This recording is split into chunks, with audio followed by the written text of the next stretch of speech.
Espace santé, développement et modernisation du système de santé en Guinée, une des priorités des autorités du CNRD.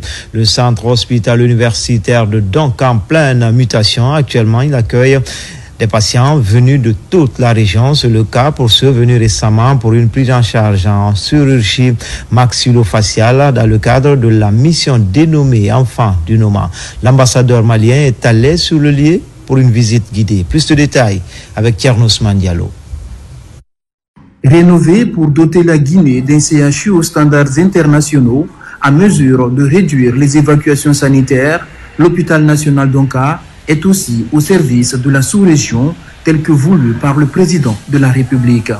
Avec son plateau technique, l'un des plus avancés en Afrique de l'Ouest, l'hôpital national Donka a été choisi par l'organisation française Les Enfants du Noma pour effectuer aux côtés de médecins venus de plusieurs pays de délicate chirurgie maxillofaciale.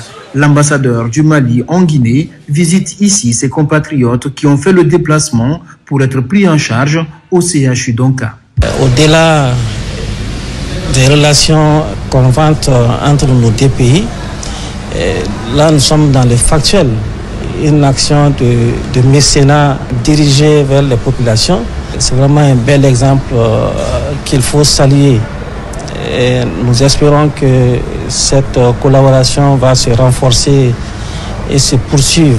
Signe d'ouverture et de qualité aussi bien en équipement qu'en personnel, l'organisation de cette campagne de chirurgie maxillofaciale à dimension régionale au CHU Donka est suivie de près par les autorités qui se félicitent des avancées qu'enregistre le CHU Donka depuis son inauguration par le chef de l'État en mars 2022. Tout ceci aussi a une mission de formation. Il y a un objectif de formation avec ces missions-là. Donc, formation de nos chirurgiens guinéens, maliens, sénégalais. Et tout ceci se fait à l'hôpital national Donka. Donc, l'hôpital national Donka se positionne aujourd'hui comme étant un hub sous-régional en matière de chirurgie maxillofaciale, mais aussi dans d'autres domaines.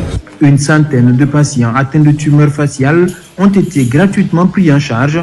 Dans toutes les spécialités, le CHU Donka entreprend des programmes pour rehausser la qualité des soins.